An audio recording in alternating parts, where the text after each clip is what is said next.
Hi everyone, as most of you may know, I've built my kit for MMCC approval and that application is in process. So because I need to keep my hands busy, I've started upgrading.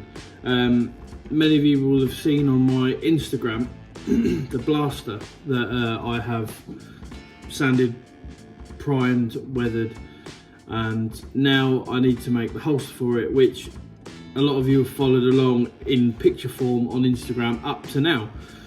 So as I alluded to in my story the other day, I am going to document the rest of the paint process. What I've got to so far, as is in the pictures, is I have made the plate with the holster attached, and I have sanded it, primed it, silver coated it to give it a metallic effect, and then I've put my first paint coat on of grey with a Vaseline mask to give a weathered effect. What I'm going to do now is show removing that Vaseline and just how effective that little process is, and then in the next part I will show me applying more Vaseline and how I use it, and then putting on the coat of red, which is my sort of signature colour. So without further ado, we'll crack on. Hope you like it. So here we go. I've got the plate itself here on the bench in front of me. Those of you that may be astute have noticed I'm actually at work, so this is my slow Monday time filler. So all I'm using to do this is the Vaseline is on as the mask, as you can see in these bits, but I'm just using literally Aldi, no sponsorship, baby wipes, and that removes quite easily that Vaseline layer. This technique, the idea for it, I have to give the credit to my 13-year-old stepdaughter. When I was doing the first bit of paint I did, which was on my first helmet, which is actually above me here, I was making a mess and I couldn't really work out how to remove it without making a mess.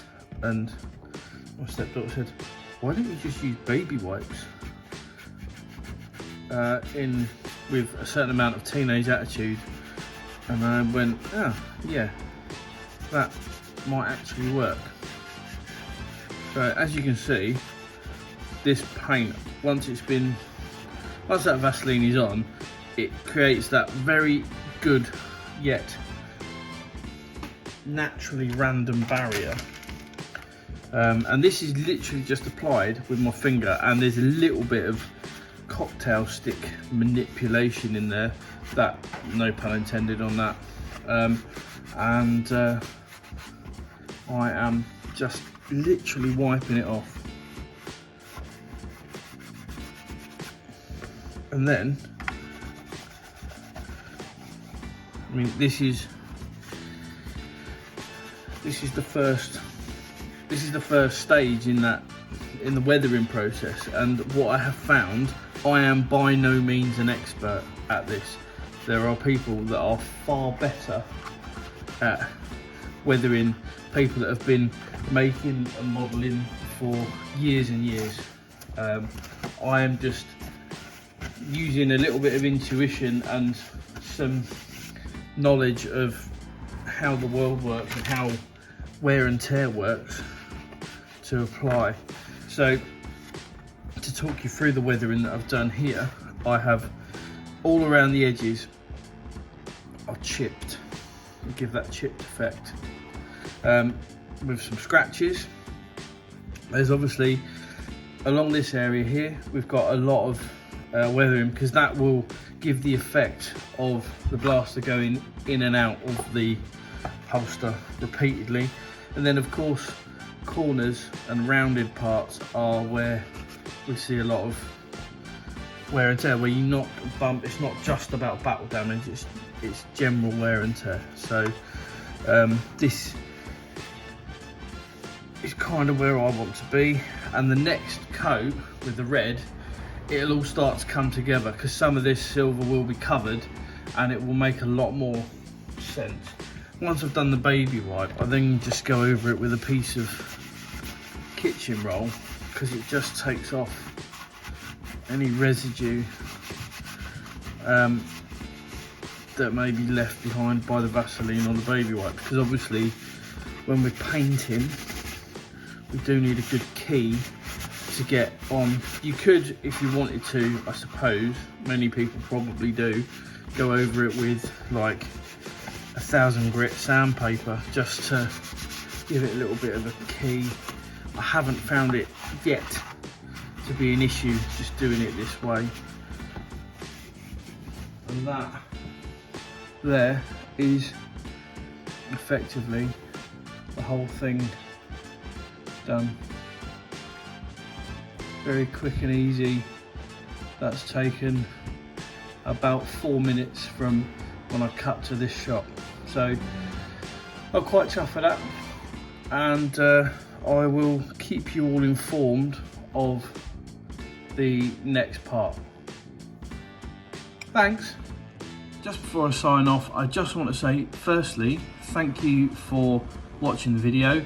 I hope it helps if you are umming and ahhing and wondering how you might do this, firstly in a simple method, and secondly on a budget, because it's really cheap and effective to do.